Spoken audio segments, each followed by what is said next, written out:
You will hear a number of different recordings, and you will have to answer questions on what you hear. There will be time for you to read the instructions and questions, and you will have a chance to check your work. All the recordings will be played once only. The test is in 4 parts. At the end of the test, you will be given 10 minutes to transfer your answers to the answer sheet. Now turn to Part 1.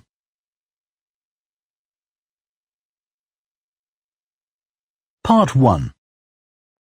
You will hear a man phoning to find out about some children's engineering workshops. First, you have some time to look at questions 1 to 3.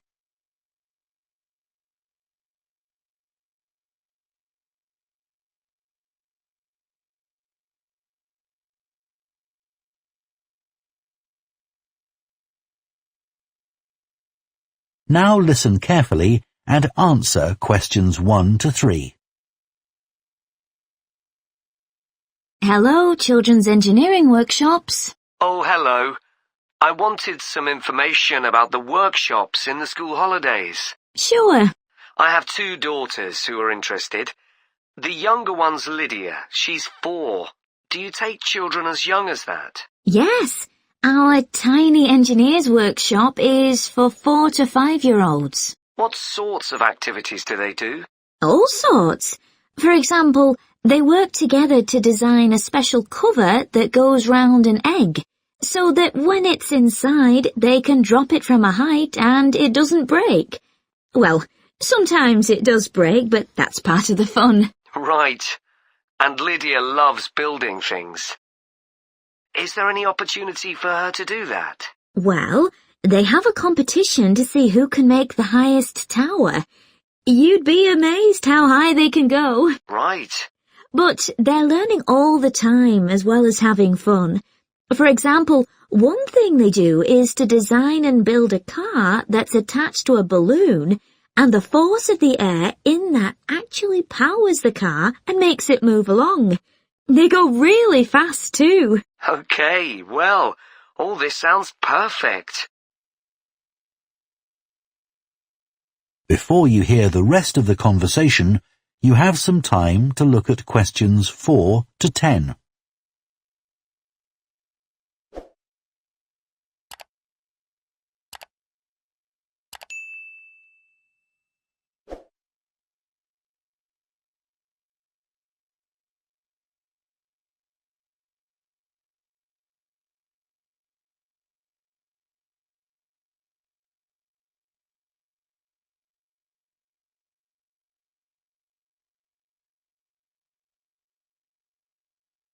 Now listen and answer questions 4 to 10.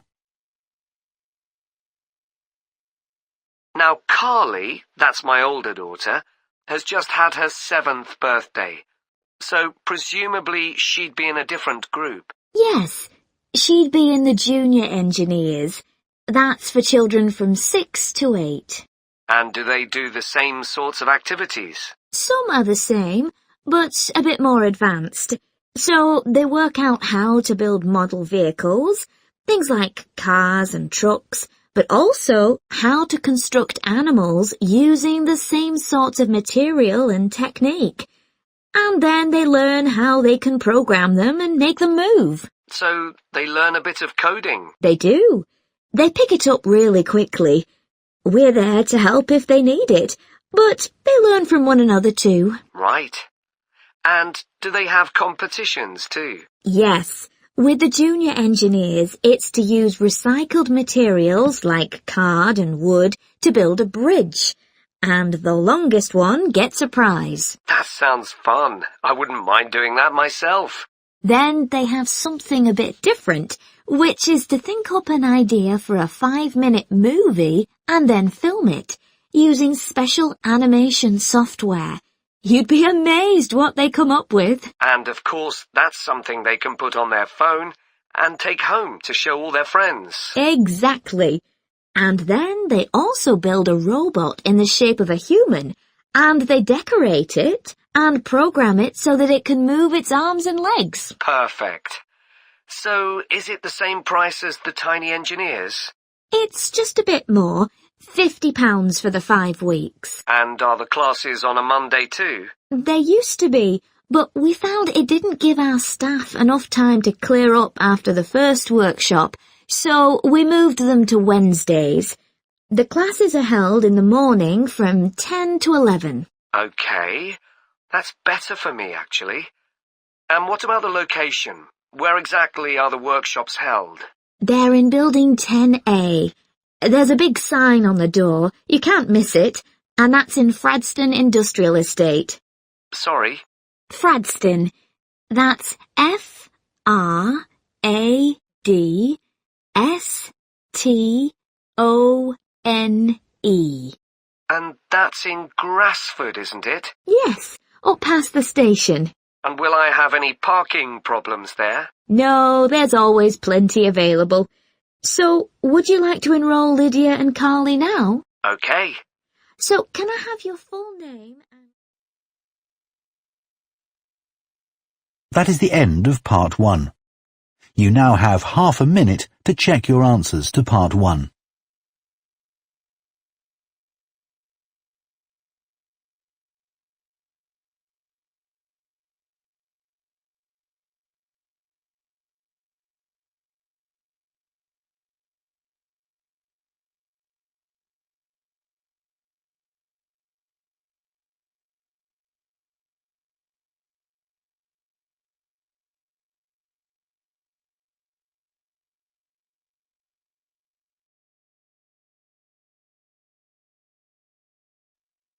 Part 2. You will hear the managing director of a company called Stevenson's welcoming a group of work experience students. First, you have some time to look at questions 11 to 14.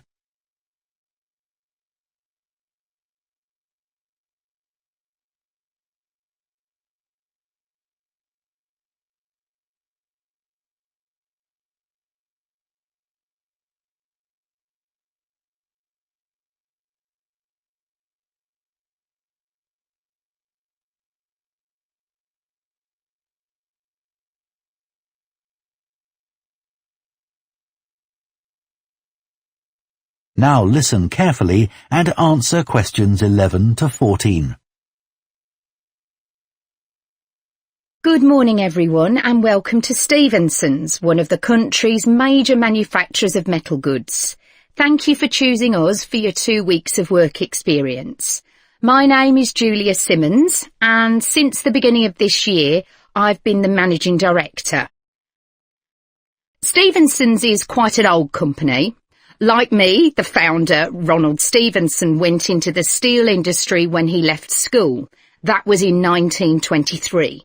He set up this company when he finished his apprenticeship in 1926, although he actually started making plans 2 years earlier, in 1924. He was a very determined young man. Stevenson's long-term plan was to manufacture components for the machine tools industry, although in fact that never came about, and for the automotive industry, that is cars and lorries.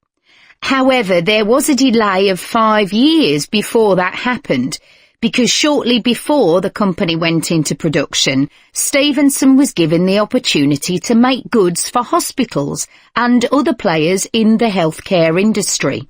So that's what we did for the first 5 years. Over the years, we've expanded the premises considerably. We were lucky that the site is big enough, so moving to a new location has never been necessary.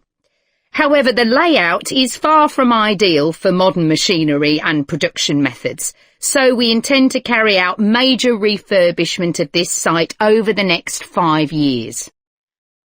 I'd better give you some idea of what you'll be doing during your 2 weeks with us, so you know what to expect.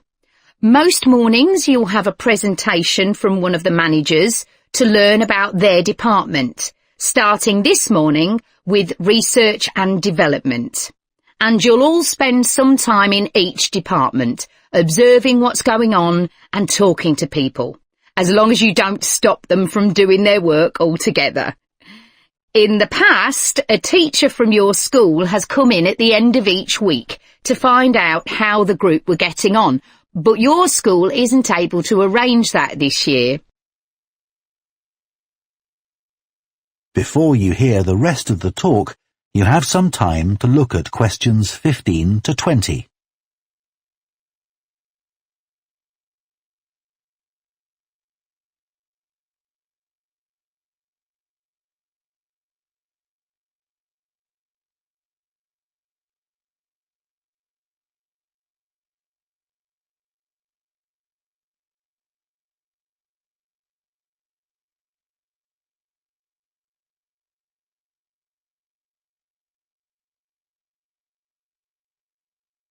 Now listen and answer questions 15 to 20.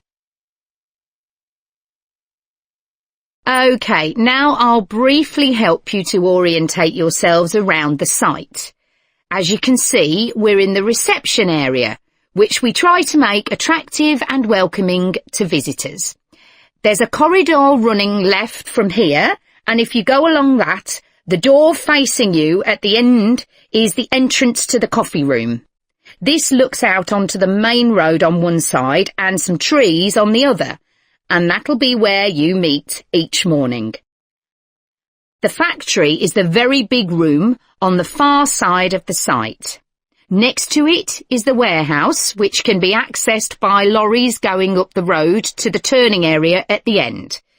You can get to the warehouse by crossing to the far side of the courtyard, and then the door is on your right. Somewhere you'll be keen to find is the staff canteen. This is right next to reception. I can confidently say that the food's very good, but the view isn't. The windows on one side look onto a corridor and courtyard, which aren't very attractive at all, and on the other onto the access road, which isn't much better. You'll be using the meeting room quite often, and you'll find it by walking along the corridor to the left of the courtyard and continuing along it to the end. The meeting room is the last one on the right, and I'm afraid there's no natural daylight in the room. Then you'll need to know where some of the offices are. The Human Resources Department is at the front of this building, so you head to the left along the corridor from reception, and it's the second room you come to. It looks out onto the main road. And finally, the boardroom, where you'll be meeting sometimes. That has quite a pleasant view, as it looks out onto the trees. Go along the corridor past the courtyard, right to the end. The boardroom is on the left, next to the factory. OK, now, are there any questions before we move? That is the end of part 2. You now have half a minute to check your answers to part 2.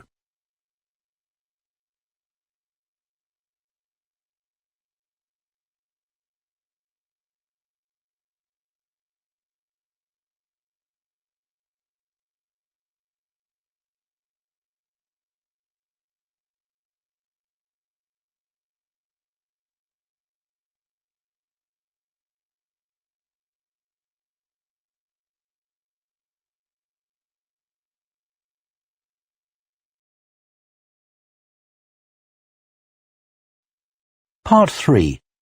You will hear two students called Jess and Tom discussing their art projects. First, you have some time to look at questions 21 to 24.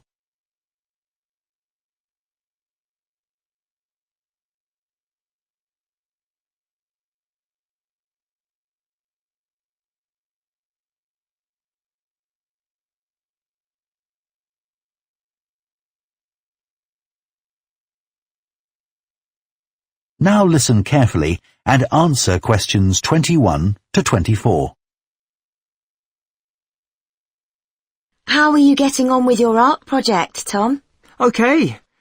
They gave us the theme of birds to base our project on, and I'm not really all that interested in wildlife, but I'm starting to get into it. I've pretty well finished the introductory stage. So have I. When they gave us all those handouts with details of books and websites to look at, I was really put off. But the more I read, the more interested I got. Me too. I found I could research so many different aspects of birds in art. Colour, movement, texture. So I was looking forward to the bird park visit. What a letdown. It poured with rain and we hardly saw a single bird. Much less use than the trip to the Natural History Museum. Yeah. I liked all the stuff about evolution there. The workshop sessions with Dr. Fletcher were good too, especially the brainstorming sessions. I missed those because I was ill. I wish we could have seen the projects last year's students did. I suppose they want us to do our own thing, not copy. Have you drafted your proposal yet? Yes, but I haven't handed it in. I need to amend some parts. I've realised the notes from my research are almost all just descriptions. I haven't actually evaluated anything, so I'll have to fix that. Oh, I didn't know we had to do that. I'll have to look at that too. Did you do a timeline for the project? Yes, and a mind map. Yeah, so did I. I quite enjoyed that. But it was hard having to explain the basis for my decisions in my action plan. What? You know, give a rationale. I didn't realise we had to do that. Okay, I can add it now.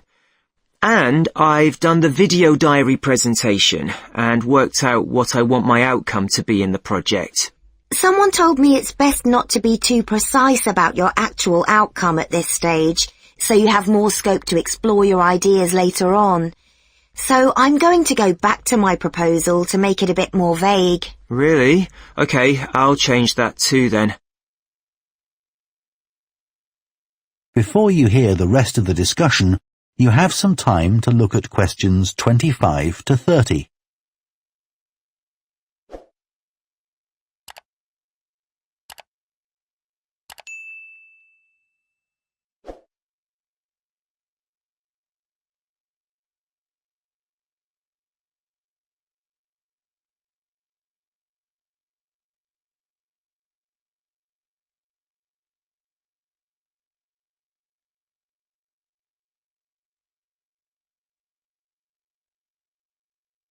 Now listen and answer questions 25 to 30. One part of the project I'm unsure about is where we choose some paintings of birds and say what they mean to us. Like, I chose a painting of a falcon by Landseer. I like it because the bird's standing there with his head turned to one side, but he seems to be staring straight at you. But I can't just say it's a bit scary, can I? You could talk about the possible danger suggested by the bird's look. Oh, okay. There's a picture of a fish hawk by Audubon I like. It's swooping over the water with a fish in its talons, and with great black wings which take up most of the picture. So you could discuss it in relation to predators and food chains? Well, actually, I think I'll concentrate on the impression of rapid motion it gives. Right. Do you know that picture of a kingfisher by Van Gogh? It's perching on a reed growing near a stream. Yes, it's got these beautiful blue and red and black shades. I've actually chosen it because I saw a real kingfisher once when I was little. I was out walking with my grandfather, and I've never forgotten it. Oh, so we can use a personal link? Sure. Okay. There's a portrait called William Wells. I can't remember the artist, but it's a middle-aged man who's just shot a bird. And his expression and the way he's holding the bird in his hand suggests he's not sure about what he's done. To me, it's about how ambiguous people are in the way they exploit the natural world. Interesting. There's Gauguin's picture, Vira Matti. He did it in Tahiti. It's a woman with a white bird behind her that is eating a lizard.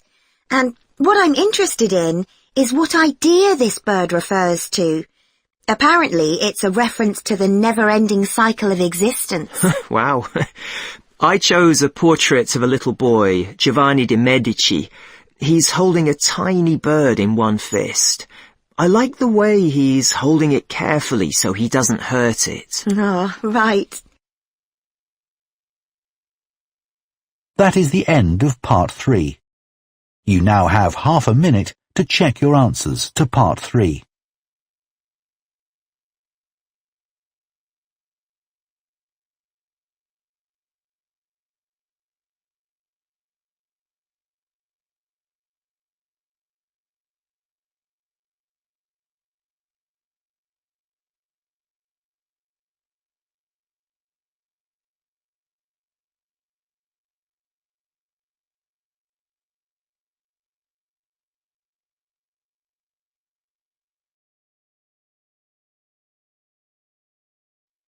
Part 4. You will hear a professor of philosophy giving a talk on the ancient philosophy of Stoicism. First, you have some time to look at questions 31 to 40.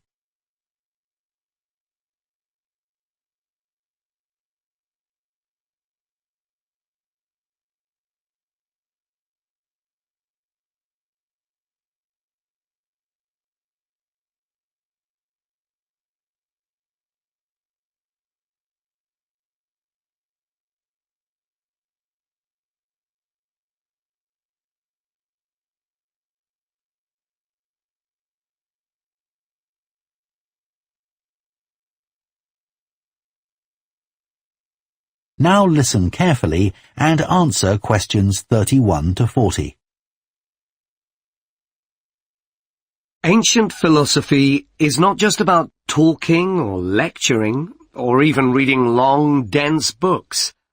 In fact, it is something people have used throughout history to solve their problems and to achieve their greatest triumphs. Specifically, I am referring to Stoicism, which in my opinion is the most practical of all philosophies and therefore the most appealing. Stoicism was founded in ancient Greece by Zeno of Citium in the early 3rd century BC, but was practiced by the likes of Epictetus, Cato, Seneca, and Marcus Aurelius. Amazingly, we still have access to these ideas, despite the fact that the most famous Stoics never wrote anything down for publication. Cato definitely didn't. Marcus Aurelius never intended his meditations to be anything but personal. Seneca's letters were, well, letters, and Epictetus's thoughts come to us by way of a note-taking student. Stoic principles were based on the idea that its followers could have an unshakable happiness in this life, and the key to achieving this was virtue. The road to virtue, in turn, lay in understanding that destructive emotions like anger and jealousy are under our conscious control. They don't have to control us, because we can learn to control them. In the words of Epictetus, external events I cannot control, but the choices I make with regard to them I do control. The modern-day philosopher and writer Nassim Nicholas Taleb defines a Stoic as someone who has a different perspective on experiences which most of us would see as wholly negative. A Stoic transforms fear into caution, pain into transformation, mistakes into initiation, and desire into undertaking. Using this definition as a model, we can see that throughout the centuries, Stoicism has been practiced in more recent history by kings, presidents, artists, writers, and entrepreneurs.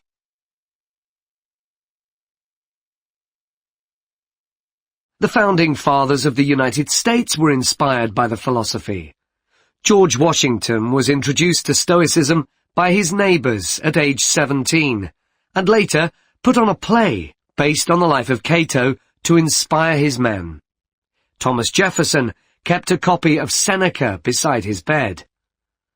Writers and artists have also been inspired by the Stoics. Eugene Delacroix, the renowned French Romantic artist, known best for his painting liberty leading the people, was an ardent Stoic, referring to it as his consoling religion.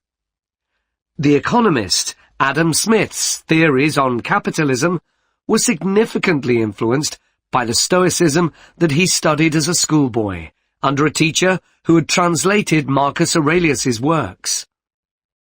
Today's political leaders are no different, with many finding their inspiration from the ancient texts. Former US President Bill Clinton rereads Marcus Aurelius every single year, and many have compared former President Obama's calm leadership style to that of Cato. Wen Jiabao, the former Prime Minister of China, claims that Meditations is one of 2 books he travels with, and that he has read it more than 100 times over the course of his life.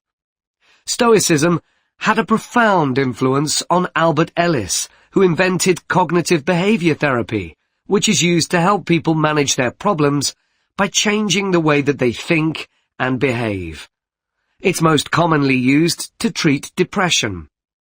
The idea is that we can take control of our lives by challenging the irrational beliefs that create our faulty thinking, symptoms, and behaviors by using logic instead. Stoicism has also become popular in the world of business. Stoic principles can build the resilience and state of mind required to overcome setbacks, because Stoics teach turning obstacles into opportunity, a lesson every business entrepreneur needs to learn. I would argue that studying Stoicism is as relevant today as it was 2,000 years ago, thanks to its brilliant insights into how to lead a good life. At the very root of the thinking, there is a very simple way of living. Control what you can, and accept what you can't. This is not as easy as it sounds, and will require considerable practice. It can take a lifetime to master. The Stoics also believed the most important foundation for a good and happy life is not money, fame, power, or pleasure, but having a disciplined and principled character, something which seems to resonate with many people today. That is the end of Part 4. You now have 1 minute to check your answers to Part 4.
That is the end of the listening test.